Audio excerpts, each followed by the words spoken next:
be very, very quiet. I hate people. Are they gone yet?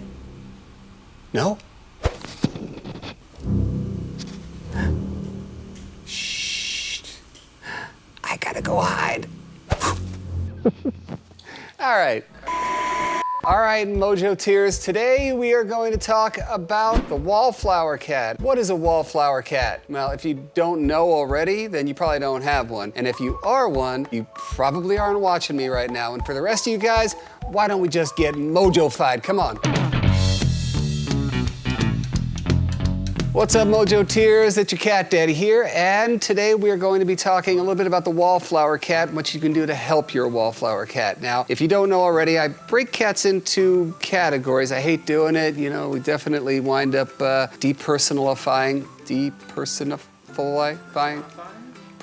Thank you. We wind up depersonifying these cats and not giving them their personal due, but I do this because it's a way of starting to identify certain issues and working through them. So right now we're going to talk about the Wallflower. If I had to really talk about the one cat that I have spent most of my career helping, it's the Wallflower, because it's the saddest thing in the world. I've known cats who basically lived in the closet. A cat who lives on the fridge, in the closet, under the bed, utilizing any place where they can become uber small, uber insignificant, demonstrating anti-mojo.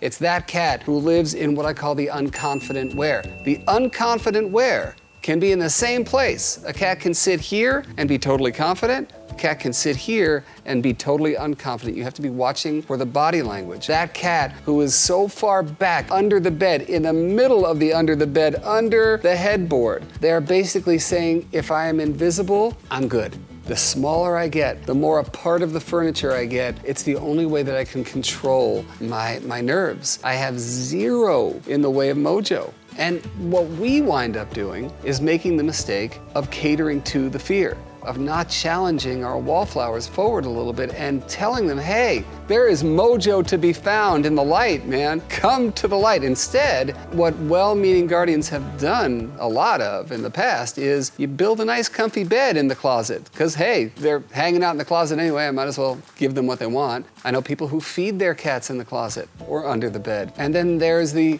absolute anti-mojo crown to put on top of everything, which is you even put a litter box in the closet or under the bed or on top of the fridge. It doesn't help your Wallflower Cat at all to cater to the unconfident where. Now let me just fill in the blanks a little bit here. The confident where. That is where your cat sits and suddenly they go from being a little bit of this to this. Very simple. It's a very quick, easy move, right? But all of a sudden they're like, this is mine. I own this. And that could be right here. Or that could be up on a shelf, or that could be on the floor. It could be anywhere. So it's your job to embrace the detectivism of knowing who your cat is and find out where is that confident where. And it's funny because a lot of my clients will say, well, my cat likes to hang out in the closet.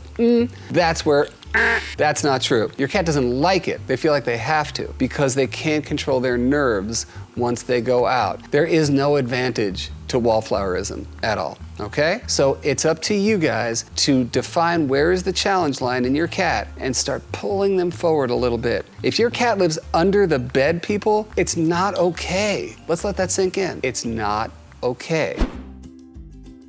When I'm telling you to change the catified elements of your home, the first and foremost thing that you do with your Wallflower is block the unders. What are the unders? Under your bed, under the coffee table. Anything that your cat can get under, ba-bang, done. Besides the fact that there is absolutely no good reason for anybody who has cats to have unders. If you guys have the funds to get a platform bed, done.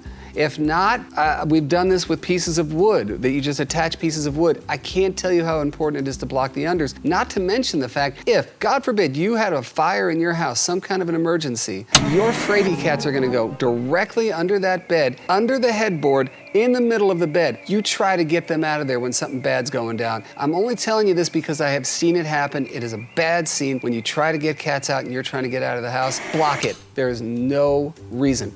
Now, that's the unders. What we need to do is to draw that cat out. So what do? I'll tell you what we do. We try to cater to the need of the wallflower while tricking them into being a part of the rest of the world. How do we do that? Cocoons. Instead of the cave, which they have power over, we say, all right, we get it. You need to be small and insignificant right now, but we need to control where the caving happens. Caving is when a cat goes to the deepest recesses of wherever, whether it be under a bed, in a closet, in a bookcase, wherever you cannot find them, and you're looking for your cat for 6 hours, they're off somewhere caving. When we use the concept of a cocoon, what we're saying is there's a place that we determine where you can be small, but then we move it to places where you can become big without you even knowing it. Hence cocoon, where you go into it, and then that process of chrysalis happens, right? Within the cocoon, transformation happens, going from the smallest to the greatest. So let me show you something. This is a cocoon. Say hi, cocoon. Hi, cocoon. This thing it's very simple. First, we can allow the cat to go all the way and we can crunch this down and give them as much private space as they need to crawl in. But we put this not in the closet. Or at first we put it in the closet, get their scent in it, get them to like it, and then slowly move it out. Slowly move that challenge line. One day they're like this under the bed with just the opening, next day a little bit more until they're out in the open. These things can be put on the couch next to you. They can be put on your bed. They are encouraged to go up on the bed, up on things, out in the open instead of closets and beds, right? All right, allow me to demonstrate. This is Shere Khan, baby Shere Khan. Look it up, Jungle Book. Shere Khan is a wallflower. Well, Shere Khan normally would be back here, and I'd be like, Shere Khan, come on, man, you're making me uncomfortable. Oh, the people. Then we give Shere Khan a cocoon. Shere Khan at first can be all the way in. Can you see Shere Khan? I'm in here. Instead of the closet, he's in here. But look at this. While he's sitting here, you see, he's barely out. Over time, we open up the openings here. We're pushing his challenge line in a very gentle way, so then finally he'd be like, I am Shere Khan, a butterfly. Anyhow, so that's a cocoon. These cocoons can be put anywhere. They don't have to be my cocoon, by the way, by Shere Khan. They can be beds that have hoods on them. They can be a normal bed that has a blanket over the top, and slowly you pull the blanket, whatever it is.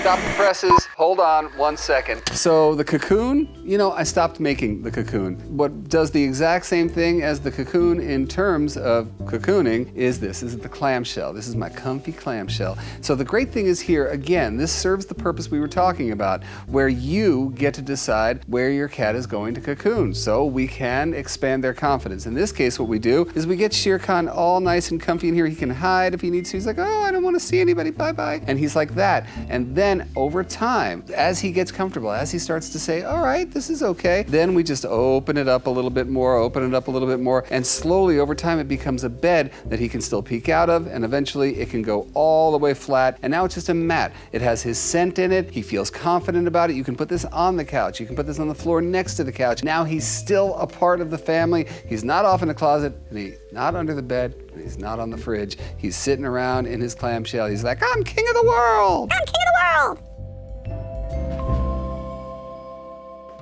Cocooning trumps caving.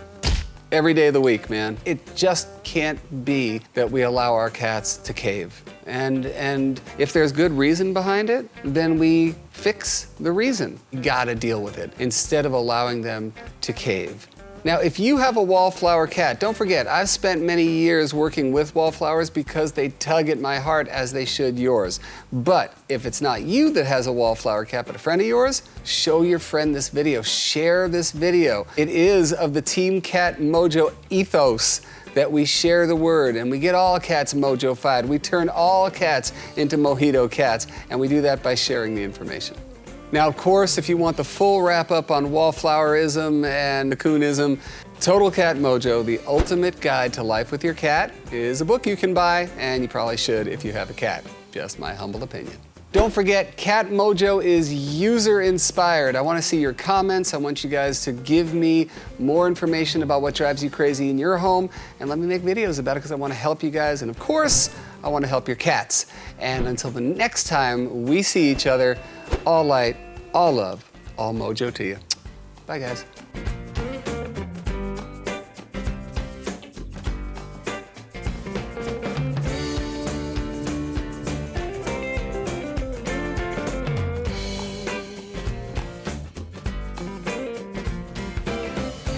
Meow. I am Shere Khan, a butterfly.